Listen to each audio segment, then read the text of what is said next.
É o nosso Projac, né? A gente Internet. é o Amei. Projac da internet aqui, Não, chique, gente. chiquérrimo. Eu perguntei, cadê o carrinho? Sabe? Andando pelos corredores de carrinho. Muito bom. E a gente fica aqui e todo mundo fica ali também ouvindo. E eles disfarçam ali nas bancadas. Eles estão ouvindo. Ainda bem que eu tô de costas. Eu fico buscando a reação. Não, e eles estão ouvindo, só que eles estão com um delay. Então, de vez em quando, a gente Tá. vê que falou alguma coisa legal. Aí deu certo. É, Eu exato. gosto 3 segundos alguém disso. ri, a gente fica… Funcionou, tá indo. funcionou. Tô indo bem. A audiência aqui correspondeu. Exato. Eu amei. Cá, você começou escrevendo por um motivo muito particular, né? Você não começou escrevendo porque, tipo, vou ser jornalista, vou ser roteirista. Eu nunca achei que eu tinha capacidade de escrever, porque eu fui uma péssima aluna. Então, eu tinha aquele lugar de 0 em português.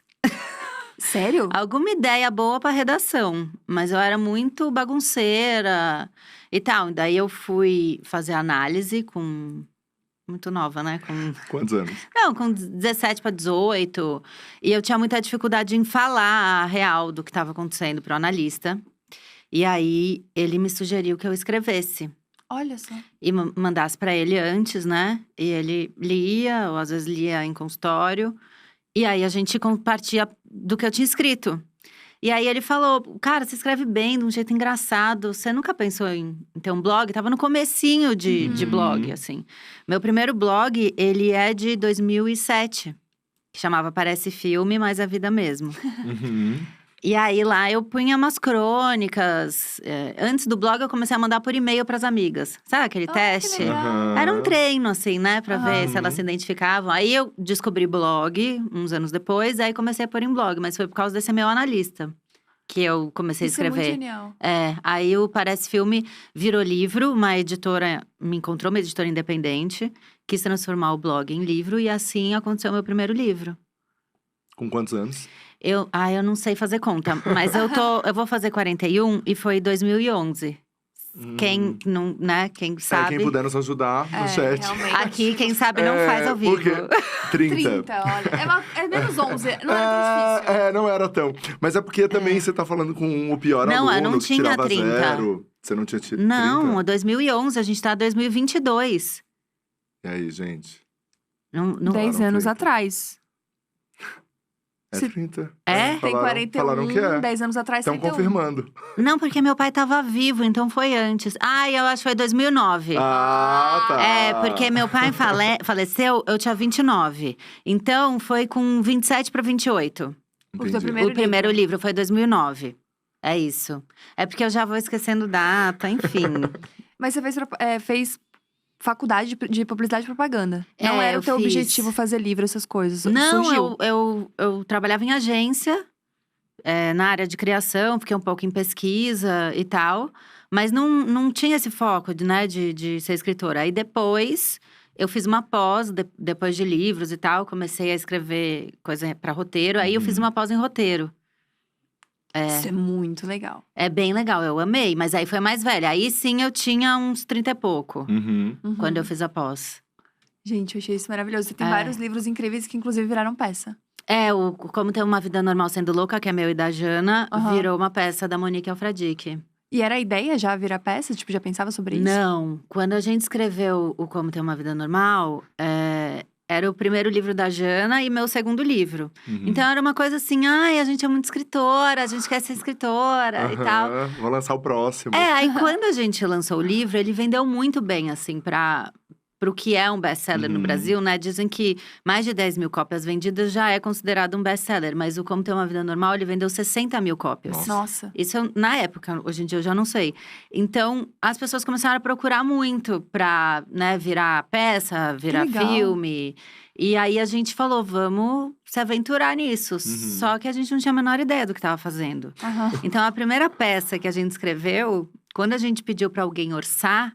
Ela custava, tipo, 6 milhões. Porque o palco girava, tinha 6 atores. Não, a gente não estava em outro… acredito. Completamente desconectadas da realidade.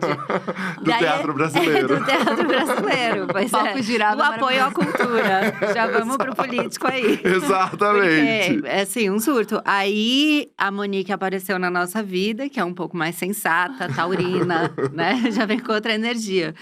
E daí sim, a gente entendeu como é que funcionava a dinâmica. Sem palco giratório, É. uma coisa mais… Um monólogo, 2 figurinos, uma coisa mais sucinta. Uma luz focada. Pronto, e foi. Mas como é que funciona pra passar pra teatro? Tipo, você… Como é que é? Você tem que fazer o roteiro? Vocês mesmos transcrevem? Você pode pedir a ajuda de um roteirista que já é mais experiente, que foi o que a gente fez. Uhum. Que foi o Rafa. E daí, você vai pescando do livro as passagens que você acha que são mais interessantes. Pelo menos foi assim que a gente fez. Então esse capítulo é muito bom.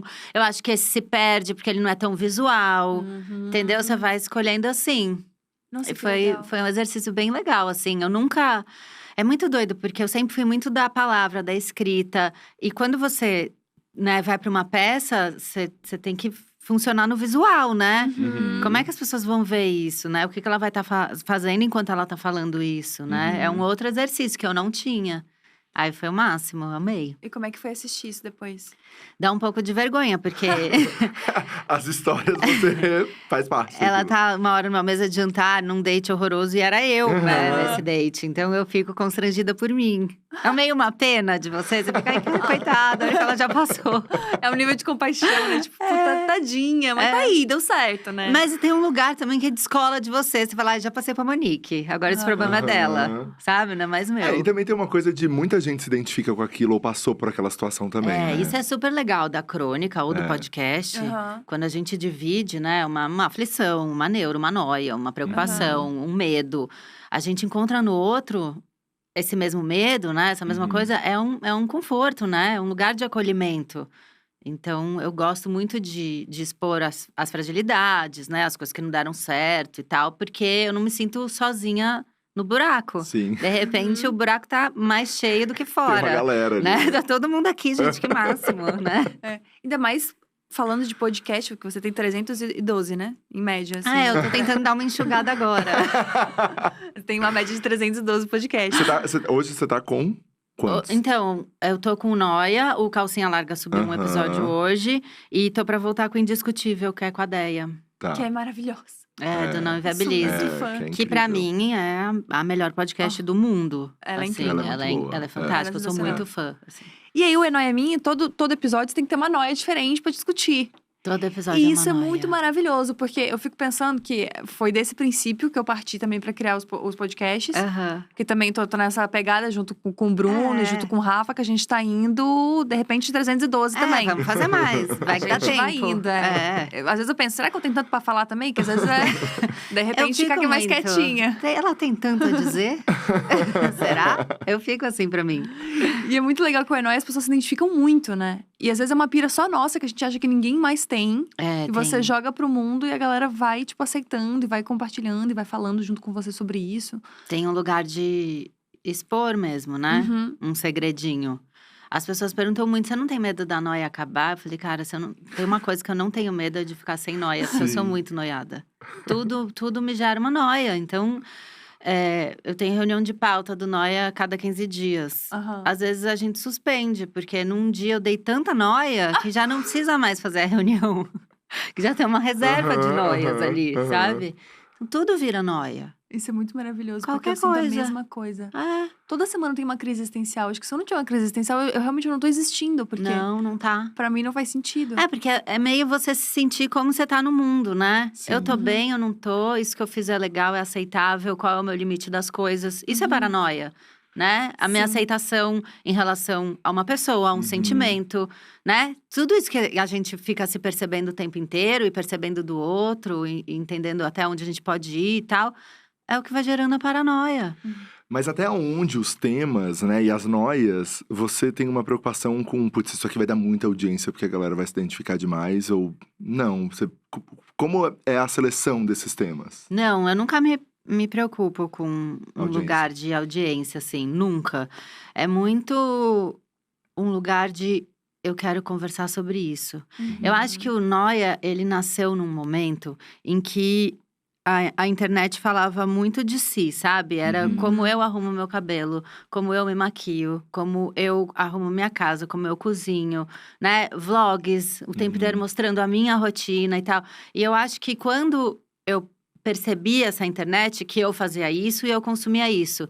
Eu enxergava em algum lugar as pessoas que produziam isso afogadas de ter que sempre dividir mais e mais e mais, e as pessoas que consumiam isso um pouco desconectadas do por que a maternidade dela é tão diferente da minha, sabe? Eu tô exausta e ela tá de babyliss, sabe? Eu quis sair do eu e eu quis entrar em assuntos. Então, no Noia, a prioridade é o tema, é a pauta, e não o convidado. Então, tanto importa se lá é uma pessoa super famosa que tá, ou se é uma amiga minha da infância que ninguém conhece. Eu quero falar sobre um assunto, eu quero entrar na noia disso aqui. Vamos falar de ser adulta e ter medo de escuro? Vamos falar dessa noia, sabe? Então, é por aí que passa.